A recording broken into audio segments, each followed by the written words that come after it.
quand j'en a pensé en fait à ce webinaire sur mon intervention sur le sujet culture, vous allez voir en fait le sujet étant, j'ai essayé de faire une rétrospective en fait sur un parcours, mon parcours individuel, sur les 12 dernières années en fait, sur plusieurs expériences dans les deux groupes qui sont Suez et Engie, plusieurs expériences de ma carrière que j'ai passées avec le regard en fait de l'évolution, de ma compréhension de la culture, mon évolution sur ce parcours-là, et puis les actions. Donc à chaque fois entre l'évolution sur la partie connaissance pour moi, mais dans mon environnement, et puis dans les entreprises où j'ai travaillé, et puis la deuxième partie sur les actions qu'on a pu mener en lien avec la culture sécurité. Voilà un peu ce qui va driver en fait mon intervention. Donc vous allez voir en fait, donc je l'ai positionné sur une espèce de frise dans le temps depuis avant 2000, la phase en fait, on va dire préhistorique, mais même enfin au Moyen Âge, avant 2006 et avec quelques étapes entre 2000 où c'était en fait beaucoup de questions, peu de réponses. On va y aller un peu plus loin. Euh, donc, et puis la phase en fait 2007-2010 où on commençait à voir, moi personnellement, percevoir un début de réponse à la fois théorique mais partielle, et puis avec un peu d'action qui commençait déjà sur les sujets culture, facteurs humains et organisationnels, mais beaucoup toujours, et toujours beaucoup d'étonnement et beaucoup de questionnements.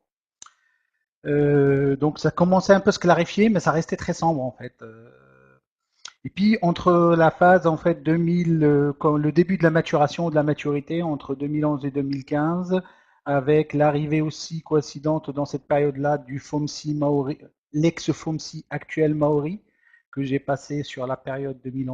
2011-2013. Donc avec maintenant le cadre en fait à la fois théorique qui se clarifie, l'horizon se clarifie, mais aussi avec des actions, mais avec en fait aussi un sentiment un peu de frustration qui continue sur le sujet de la culture. Et puis à la fin, à partir maintenant les dernières expériences sur le poste actuel que j'occupe. Donc voilà un peu le déroulé de ma présentation. Donc première phase, comme je l'ai dit, beaucoup de questions, beaucoup d'étonnements, peu ou pas de réponses. À cette époque-là, en fait, là, pour moi, ou dans mon environnement, dans les entreprises où je suis occupé, et puis aussi au-delà, en fait, des entreprises où j'ai travaillé, la sécurité, évidemment, était une contrainte. Je pense qu'elle l'est encore sur pas mal d'environnements et d'entreprises, ou même dans nos entreprises sur certaines parties. Et puis, l'humain étant vu comme du côté négatif, en fait, l'élément défaillant, avec aussi des croyances, en fait, avec la pyramide de Bird qui était, en fait, très utilisée, et puis euh, on faisait dire, en fait, à Bird ce qu'il n'avait probablement pas dit, et on appuyait nos politiques de prévention là-dessus, c'est-à-dire aller chercher à s'épuiser, rechercher toutes les sources d'événements possibles et pouvoir agir dessus, ce qui était absolument enfin, pas raisonnable, pas possible. Les trois piliers, bon, on les voyait déjà ça, dans la littérature, etc. Mais c'était centré en fait sur trois piliers, mais qui restaient très dissociés l'un de l'autre. La technique d'un côté, les systèmes de management d'un côté, et puis là, en fait, parlait beaucoup, pas de facteurs humains, organisationnels, mais plutôt en fait de comportement, et particulièrement les comportements des opérateurs ou des techniciens qui évidemment posent des problèmes puisqu'ils sont à la source des accidents. Donc 80%, c'était un peu tous les slogans ou toutes les phrases qu'on voyait un peu partout, 80% des accidents sont dus au comportement. Donc pour éviter les accidents, il va falloir changer les comportements, mais personne ne savait comment, n'avait pas la recette. Et puis une recette évidemment qui était assez naturelle, c'est ceux qui ne respectent pas la règle, il va falloir sanctionner systématiquement. Donc voilà un peu le contexte sur cette partie-là. Donc alors on sentait un peu mal à l'aise avec beaucoup d'affirmations parmi celles-là évidemment, mais on n'avait pas suffisamment d'arguments, ni d'outils, ni de moyens pour pouvoir agir dessus ou les contrecarrer.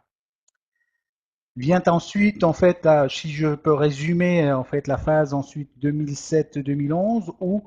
On commençait déjà quelques voix sur le questionnement de la représentation de la pyramide de Bird, même à ce moment-là. On commençait déjà à parler en fait de facteurs humains et plus de comportements stigmatisants orientés vers le comportement du technicien ou de l'opérateur ou de l'ouvrier. Et puis, on commençait à se poser en fait, la question sur l'erreur humaine, est-elle volontaire ou involontaire, et avec aussi la notion en fait, des trois dimensions qui ne sont plus en fait, complètement indépendantes, mais qui se superposent. Donc, on évolue en fait là-dessus, dans ces perceptions, dans nos entreprises. Et avec un début d'action aussi, il dit, bah, évidemment, on a des problématiques de facteurs humains, des problématiques de comportement, mais ils sont dépendants aussi de l'engagement des managers, de la direction, de l'exemplarité qu'ils peuvent montrer. Et donc, c'est comme ça qu'on voyait, par exemple, des sujets sur la visite sécurité, la visite managériale de sécurité qu'on commençait, qui étant en fait devait être est censé s'orienter d'abord sur une logique de dialogue, c'est-à-dire les managers vont sur le terrain pour montrer leur engagement, s'appuyer, discuter avec les opérateurs, valoriser ce qui va bien, mais aussi identifier ce qui va moins bien et pouvoir agir dessus. On commençait aussi à voir, donc notamment dans le groupe, à l'époque Suez et puis ensuite GDF Suez, enfin, le début d'une formation culture et facteurs humains qui commençait à être intégrée au parcours des managers, mais destiné particulièrement à des managers supérieurs qui ont une maturité un peu plus poussée, qui ont passé un cap et qui se posent des questions et qui cherchent des réponses. Donc, et puis, bah, en face de ça, on restait en fait toujours beaucoup. Il y avait une période où se développait beaucoup ce qu'on appelait les approches comportementales, avec une logique en fait d'observation, contrôle et sanction ou de correction. Donc centré sur l'individu, mais pas l'individu dans un contexte plus global. On restait encore sur une approche très parcellaire sur le comportement purement. Je pense que ça doit parler à beaucoup de gens, mais au moins en tout cas, moi, c'est dans mon environnement ce qui caractérisait en fait cette période-là. Donc, on commençait déjà à être dans l'action, mais c'était encore une action très parcellaire, très ponctuelle. Ensuite venait la période donc 2011-2015 pour moi qui en fait a une accélération particulièrement avec beaucoup de questionnements mais beaucoup d'ouverture aussi au niveau académique et scientifique et à ce moment-là est arrivé donc j'ai passé le parcours en fait FOMSI qui permet à la fois de répondre à ce moment-là par rapport aux questionnements qu'on avait déjà, de structurer les savoirs, les concepts, de mettre en place, en fait, de garantir cette connaissance à la fois académique et théorique de ce que c'est une culture, de quels sont les déterminants d'une bonne culture ou d'une culture intégrée. Et puis ensuite, quels sont de se rendre compte que finalement les trois dimensions ne sont ni indépendantes ni se surposent, mais plutôt interagissent et se complètent les unes aux autres. Donc on ne peut pas agir sur l'une sans l'autre, il faut être dans une cohérence. Et la cohérence, en fait, va être un mot important, fondamental pour la suite. Donc, à ce moment-là, en fait, l'horizon ou le rêve, en fait, c'est-à-dire la représentation de ce que c'est le culture sécurité, ce que j'appelle le Graal, en fait, derrière lequel on court, tous, c'est en fait commence à se clarifier, on lui donne forme, on l'imagine, on commence à dire bah tiens, voilà dans le monde meilleur comment je voudrais que la sécurité soit traitée dans mon entreprise, soit considérée et soit mise en œuvre. Et puis se pose la question bah, quels sont les acteurs et on fait une rétrospective pour ma part en fait à l'époque sur quels sont les acteurs déterminants pour construire une culture sécurité. Donc évidemment les managers supérieurs, évidemment on le voit en fait les opérateurs de terrain. Et puis je me rends compte en fait notamment, et c'est ce qui a poussé à être à mon sujet de thèse notamment dans le cadre du FOMSI, sur une population particulière qui est le manager de proximité qui était en fait un peu un maillon oublié dans cette chaîne-là, notamment, et donc moi j'en ai fait le sujet de ma thèse, et pour essayer en fait, de transformer la vision, parce qu'à l'époque on considérait, et puis je pense qu'on considère toujours et on continue, comme étant en fait le maillon faible, et plutôt donc là où, enfin, plutôt un problème, et on ne l'envisageait pas comme une solution. Et en tout cas, on l'outillait pas pour qu'il soit une solution favorable à la performance sécurité et à la culture sécurité. Donc, moi, j'ai en fait essayé à travers ce travail de thèse d'essayer de se poser les questions qu'il faut et puis essayer, moi, quelques questions et essayer de trouver des pistes de solutions. Et en même temps, en fait, en parallèle, continuer toutes les actions qui étaient déjà engagées dans nos entreprises. Il y a par exemple la formation qui avant s'appelait en fait management sécurité, qui est maintenant de plus en plus centrée sur l'action, le leadership, intégrant les sujets facteurs humains organisationnels. Il y avait un programme notamment devant le constat évidemment de l'échec de la pyramide de Bird, de la programme centré sur les risques majeurs, qu'on appelait les problèmes règles qui sauvent, que d'autres ont connu les règles d'or ou les règles cardinales ou plein d'autres dénominations, mais finalement les fondamentaux, c'est essayer de dire concentrons-nous sur ce qui est prioritaire et ce qui donne sens, c'est-à-dire la maîtrise des risques majeurs. Puis en parallèle à ça, donc on a essayé de lancer en fait sur cette population de managers de proximité un programme spécifique donc qui d'accompagnement et de montée en puissance et de montée en compétence de ce manager de proximité pour le sortir de la boucle d'échec vers plutôt une boucle de réussite sur les sujets santé sécurité. Donc avec basé sur une nouvelle pédagogie pratique, module court et puis surtout continu dans la durée pour s'assurer que ce qui appris ou ce qui est appris comme pratique est bien mis en œuvre et ou s'il n'est pas mis en œuvre, essayer de lever les difficultés ou les freins qui empêcheraient au fait la mise en œuvre.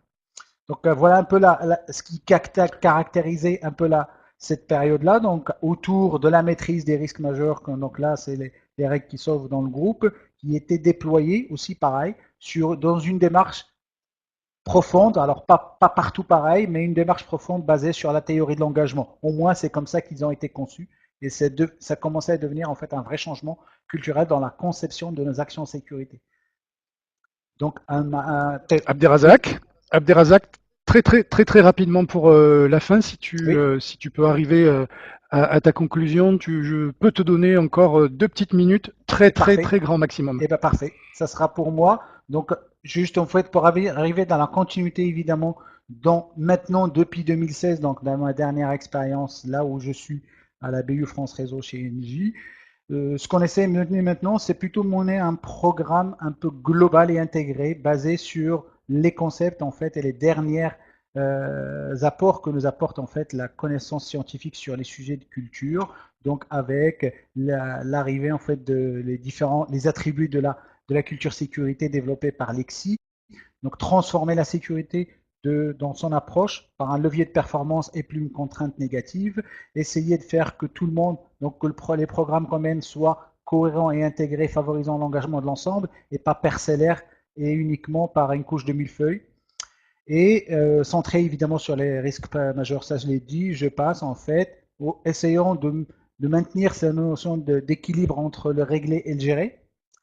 et avec les notions de transparence, de culture juste, de remontée d'événements, de REX, dont mes collègues ont déjà parlé avant, donc je ne vais pas attarder dessus. Donc nous avons mis en place, là on vient de lancer l'année dernière, une nouvelle politique centrée vraiment sur culture, sécurité intégrée, en reprenant ça dans nos mots, adaptés à nos métiers, à nos activités, et puis d'accompagner ça par un programme intégré ciblant l'ensemble qu'on appelle en fait défi, programme défi, démarche d'engagement, fiabilisation des interventions, dont le but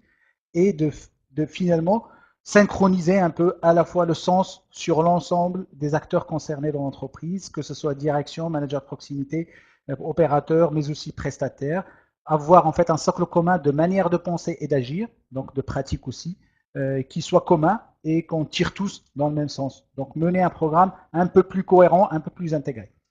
Et sur ce, je pense que j'ai terminé et je suis prêt à répondre à vos questions, s'il y en a, évidemment. Merci.